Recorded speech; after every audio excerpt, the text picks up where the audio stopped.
ሰላም ጤና ይስጥልን። የተወደዳችሁ የኢትዮ ጥበብ ሚዲያ ቤተሰቦች በያላችሁበት ሰላምታችን ይድረሳችሁ። ለመላው ክርስትና እምነት ተከታዮች እንኳን ለበዓለ ትንሣኤ አደረሳችሁ።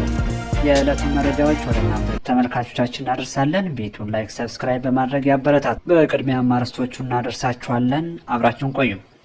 የኢትዮጵያ ኦርቶዶክስ ተዋሕዶ ቤተክርስቲያን ፓትርያርክ አባ ማትያስ የትንሣኤ በዓልን ምክንያት በማድረግ የእንኳን አደረሳችሁ መልእክት አስተላለፉ።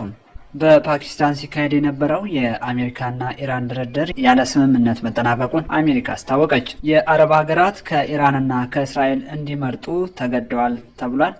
ተመልካቾች አሁን በዝርዝር እናደርሳችኋለን። የኢትዮጵያ ኦርቶዶክስ ተዋሕዶ ቤተክርስቲያን ሊቀ ጳጳስ ብፁዕ አቡነ ማትያስ የ2018 የትንሣኤን በዓል አስመልክተው የእንኳን አደረሳችሁ መልእክት አስተላልፈዋል። በትንሣኤው አምነን እየተጠባበቅን የምንገኝ ህዝበ ክርስቲያን በቀና አስተሳሰብ በርቱ አእምሮና በኃይለ ሃይማኖት እየታገዝን ጨለማውን ዓለም ወደ ብርሃን ለመለወጥ መጣርና መትጋት ይጠበቅብናል።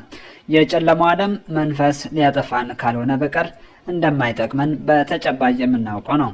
ወደንም ጠላንም ያለን ብቸኛ አማራጭ ብርሃን መከተል ነው።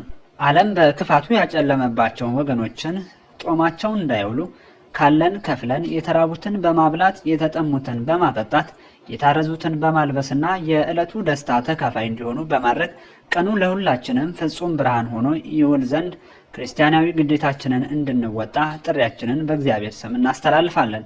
መልካም የትንሣኤ በዓል ያድርግልን። እግዚአብሔር ኢትዮጵያንና ሕዝቦቿን ይባርክ። ወስብሐት ለእግዚአብሔር አሜን። አባ ማትያስ ቀዳማዊ ፓትርያርክ ርዕሰ ሊቃነ ጳጳሳት ዘኢትዮጵያ ሊቀ ጳጳስ ዘአክሱም ወዕጨጌ ዘመንበረ ተክለ ሃይማኖት ሚያዝያ 4 2018 አዲስ አበባ ኢትዮጵያ።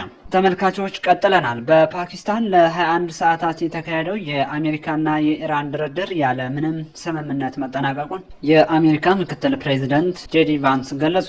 ምክትል ፕሬዚዳንቱ በሰጡት መግለጫ ዋሽንግተን ቀይ መስመሮቿንና የምታስተናግዳቸውን ጉዳዮች በግልጽ በማሳወቅ የመጨረሻና ምርጥ የተባለውን አማራጭ ብታቀርብም ኢራን ግን የቀረበላትን ቅድመ ሁኔታዎች ሳትቀበል ቀርታለች። በተለይም በኒውክሌር ጦር መሳሪያ ረገድ ከኢራን ወገን ምንም አይነት አዎንታዊ ቁርጠኝነት አለመታየቱን የጠቀሱት ቫንስ ስምምነት ላይ አለመደረሱ ከአሜሪካ ይልቅ ለኢራን እጅግ መጥፎ ዜና ነው ብለዋል። የአሜሪካ ልዑካን ቡድንም ያለምንም ውጤት ወደ ሀገሩ እየተመለሰ መሆኑን ይፋ አድርገዋል። ኢራን እስካሁን ያለችው ነገር የለም። የአረብ ሀገራት ከኢራንና ከእስራኤል እንዲመርጡ ተገደዋል። በጀሩሳሌም ፖስት ላይ ትንታኔዎችን ያሰፈሩት የቀድሞ እስራኤል ብሔራዊ የደህንነት ምክር ቤት የክልላዊ ጉዳዮች ኃላፊ ሸሪፍ ፌየን ግሮስማን አሁን እየተካሄደ ያለው የኢራን ጦርነት በመካከለኛው ምስራቅ አዲስ ቀጠናዊ ስምምነት ለመፍጠር ትልቅ እድል ይዞ መምጣቱን ገልጸዋል። ተመልካቾች ለሰዓቱ ያዝናቸው ዜናዎች እስካሁኑ ነበር። ነገ በተመሳሳይ ሰዓት በአዲስ መረጃ እስክንገናኝ ጤና ይስጥልን።